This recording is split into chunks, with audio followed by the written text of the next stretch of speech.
Prefektja e qarkut të Vlorës Evis Sallushi mblodhi në Sarandë Komitetin e Turizmit në kuadër të përgatitjeve dhe menaxhimit të sezonit veror. Gjatë takimit Sallushi kërkoi performancë maksimale nga çdo dikaster, si dhe institucion përgjegjës për të përballuar fluksin e lartë të turistëve.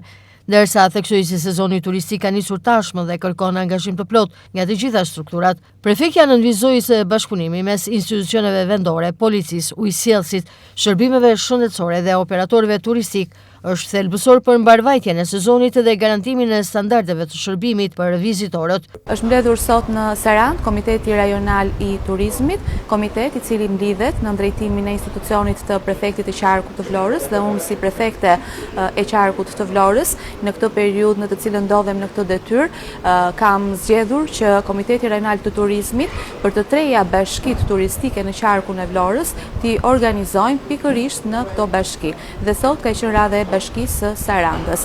Të gjithë së bashku sa jemi mbledhur këtu sot, kemi diskutuar lidhur rreth atyre pritshmërive që ne kemi për sezonin turistik të vitit 2026 në bashkinë e Sarandës, ashtu sikurse sezoni i vitit 2025 ishte një sezon i suksesshëm, por sigurisht pati edhe problematika. Sot ne kemi diskutuar, kemi folur lidhur me këto problematika për të gjetur zgjidhjet më të mira të mundshme për një sezon turistik sa më të mbar dhe patjetër për të siguruar një pritje sa më të mirë dhe të denjë, sikurse i ka hije Bashkia e Sarandës, për të gjithë ata turistë që të zgjedhin të vinë dhe të vizitojnë Bashkinë e Sarandës, por njëkohësisht edhe gjithë qarkun e Vlorës. Xhemal Qefalia, zëvendës ministër i brendshëm i pranishëm në këtë takim, kërkoi vimësinë e traditës për ta patur Sarandën si kryeqendër turistike në përballimin e fluksit turistik, ashtu edhe në parandalimin e mbingarkesës dhe krijimin e lehtësirave për vizitorët. Sot morëm pjesë në organizimin që ka bërë Prefektura e Vlorës për sa i përket Komitetit për Zhvillimin e Turizmit.